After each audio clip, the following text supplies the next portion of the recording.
How you doing, sir? Oh man, I'm cooling. You know, grinding, man, getting it in, trying to get this double XL freshman cover. I ain't a freshman, but I'll take the cover though. That's what you're going for, yeah? Yeah, man. How you doing? I'm alright, man. Where you at now? You in New Orleans or you in New York? I'm in New York. I just made it from New Orleans this morning to out here in New York. But I'll be right back in New Orleans the same night. I actually came out here just to do this interview, man. To catch you and do this interview. Crazy. You gotta be an important dude. Bro. For real, you gotta be important, bro, for me to fly from New Orleans out here, you know, just to do this interview, then fly back to New Orleans. No, you got to be an important guy. It's a big deal. No, you got to be an important guy for 50 to be co-signing and saying you're the one. So it evens itself out. And you know, that's just a blessing. You know, that's a blessing right there. I can't front on that, man. That's a blessing. So for a guy like that to be, you know, that highly anticipated in me, man, that's crazy. So you just said about that freshman thing, like when you're a new artist, well, you're not new, but when you're new to a audience that wasn't aware of you before, what kind of goals do you set out for yourself, like for 2015? I try to let people know that, you know, I'm different than everybody else. You know, I got my own sound, and that half of these niggas out here can't fuck with me. Right. Yeah. You know, so yeah. That's what I really be wanting to get to the people, because right now the game is so crazy, man. It's at a standstill. Everybody just being copycats. You know, it's just like trapped in Kinko's, bro. You know, everybody is just copying the same old thing. And, you know, what I'm trying to bring to the game is originality. Because that's all I know how to be. All I know how to do is, you know, rap about what I done been through, what I'm going through, just my experiences, and I know a lot of people, everybody come from that. Can't nobody just step out and say, yo, yeah, I came out the womb, you know, a millionaire. Wish they got people that's like that, but believe you me, their fathers or their father's father had to struggle to get them there. You know, so they still gonna understand, and I just want to put the struggle back in the game. You know, put the realness back in the game. You know, when 50 Cent first came in the game, how he impacted, and it was just so raw. You know what I'm saying? Like, it was just so raw, so hood, and they didn't have that in the game at the time. You know, and 50 came and he made that impact on the game, and I feel like that's what I want to do. You know, I want to be the new 50 of our times right now. You know, I want to be that new DMX of our time. You feel me? You know, raw and different. Do you? Yeah, I wasn't trained for this. You know what I'm saying? This is raw talent, man. For real. I mean, when you say about, you know, like the game's somewhat stagnant, how do rap? I mean, because like Kendrick just dropped his album. J. Cole had a good album. Shout out to Kendrick. I love Cole album too. Yeah, it's a great album. But then how do you get inspired? Do you only get inspired when you're with your peers? Because, you know, music inspires people not to copy, but it inspires them to want to be better at some point. Of course, man, because I feel like, you know, just talking about just everyday, you know, life experiences and coming to the come up itself, you know, is a beautiful story. You know, everything that I've been through is shit is like a fairy tale, man. You know, I mean, okay, for real, like the shit is like a fairy tale, man. What is the come up for those who don't know? What is the kid come up? The come up, the kid come up is actually coming from nothing. Actually, like from being like that homeless dude on a block, hustling every day, you know, but constantly writing raps, keeping that rap folder in his hand. You know what I'm saying? While all murders and killings going on, you know, right outside my door, I'm coming outside and I'm writing raps about it. To now, I'm a part of G Unit, one of the biggest groups to ever hit hip hop. I'm, you know, on covers. I'm doing these interviews. I'm flying all around the world. Like, that's the come up. when you said that is like a fairy tale. They still have people to this day that I run into, and they cannot believe that it's me. They can't believe it. Like, I just come from New Orleans, right? We got the second lines, and we call it like Super Sundays, where everybody like in the city come out. We celebrate, all our dead folks, people that passed, things like that. So I'm out there, and I run into this past life shit. You know what I'm saying? I ran into this this old fiend that I used to be serving and shit. Like, that was a minute ago. So I run into him Sunday. Out there for Super Sunday, I run into him.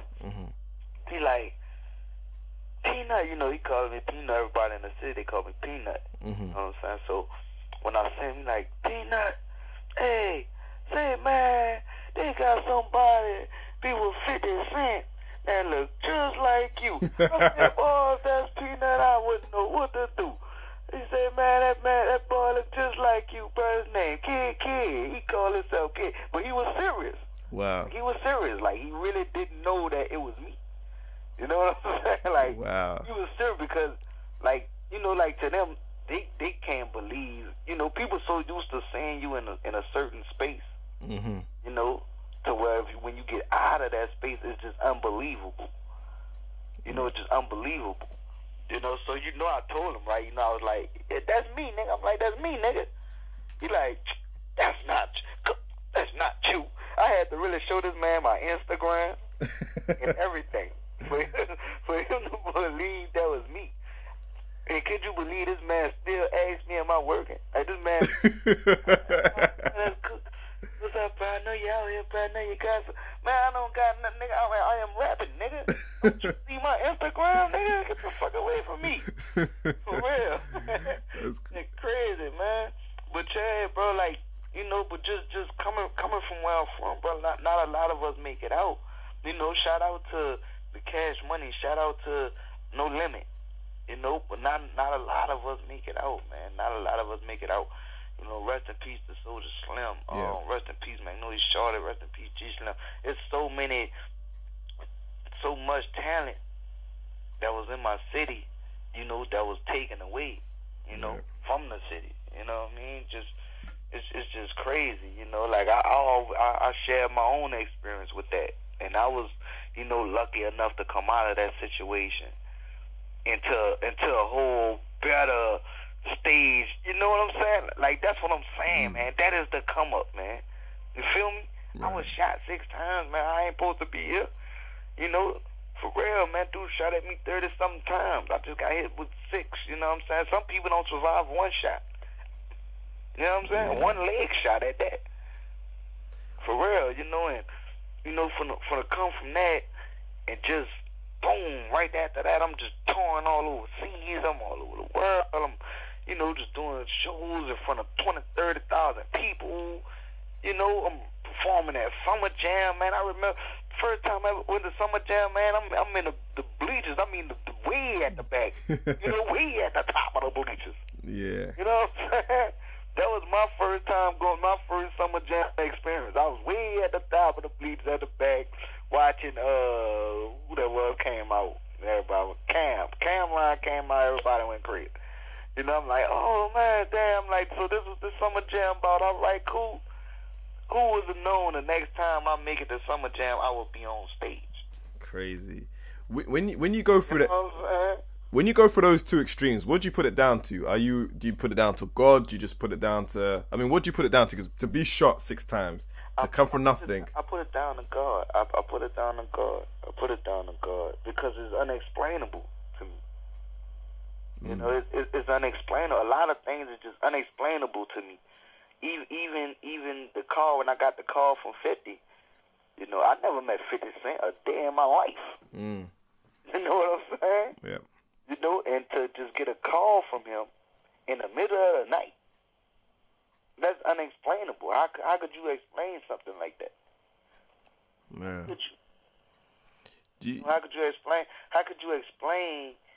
Before I met 50, I didn't know what the hell I was gonna do with my life. I didn't know what I was gonna do with my life, bro. Like, seriously, like, not knowing what I'm gonna do with my life. to where I was bringing myself down. I mean, I'm, doing all kind of dumb shit. All kind of dumb shit. For real, I always just saw myself, man, like he said, get rich or die trying. I always saw myself being like that. And I'm like, fuck it, man, I'm die trying, I'm going to be in jail for life. Like, that's how I seen myself. It's crazy. And then all of a sudden, but don't get it twisted now. I always kept music first. Because I always looked at music was my way out. Just like they got a million other artists right now all around the world that's going through the same thing that I had to go, that's going through the same thing I was going through and still is. But they focused on their music also. Because they looking at music as an outlet, man. They looking at music as their way out to feed their family. For real, like it's a blessing to be able to feed your family and take care of yourself by doing something that you love to do, and to be doing it the positive way. Yeah. Real, it's a blessing, man. It's a blessing. You said earlier, like, because New Orleans, like I live in London in the UK, so obviously, there's rough parts, but what was it like for you? Like you said, seeing dead bodies, because that's not an everyday occurrence, so that's not a regular thing. Like, and does that mentally scar you when you see things of that graphic nature? I would say it makes you prepare for the worst. It makes you prepare for the worst, man. Like it's like I'm so used to it. I'm so used to it, man. Within 2 years, man, I probably lost about 10, 15 of my friends that I'm with every day. You know what I'm saying? Wow. For real. Like being around 50 Cent, he would tell you, 50 Cent has met one of my friends one day, and 2 days later, I'm like, yo, man, they just killed him. And 50 will understand that because I do songs when I'm doing these songs, and a lot of people don't pay attention. Like when I'm doing these songs, I'm really saying real shit. I'm really saying real shit on the niggas be scheming joint. When I say they got change on the mic, I don't want to see them kill. I told them that's my cousin. You know what I mean? That's real shit. The next week my cousin was dead. You know what I'm saying? Like that's real shit. And the blessed thing about that was when I recorded that song, Mike was in the studio with me, with 50 Cent. Wow. So he got a chance to meet 50 before he was gone. So a lot of these things that I do rap about, it probably wouldn't reach everybody because y'all I'm not having these personal conversations with everyone. You know what I'm saying? So, but a guy like 50, he's around me a lot, and so while I'm doing these raps and stuff like that, he's seeing how active it is around me and how. And how I was rocking. So when he hear me saying these certain things, he's like, damn. And it reminds him so much of him because that's how he raps. He raps hood stories, about real people. And that's how I rap. I rap about real things and real people. That's crazy, like you saying that. Yeah. And so with that being said, how do you keep yourself away from being in that situation? Because you're seeing people. Yeah, for real, I keep myself out of that situation by trying to be away. I can't front. I try to be away as much as possible. Because when I to suburbs and all of that, you know what I mean? I'm going right back to the block. Even now, to this day. I'm going right back to the block. If you follow me on the gram, you're going to see me with the same niggas. Doing the same wild shit. You know what I'm saying? Because that's where I'm from. That's how I was bred. So when I'm back home, that's the type of environment around me. Even though I don't need it around me, I really, but I accept it because that's where I come from. Right. That's where I come from. And I was brought up on, you don't change. You accept people for the way they are.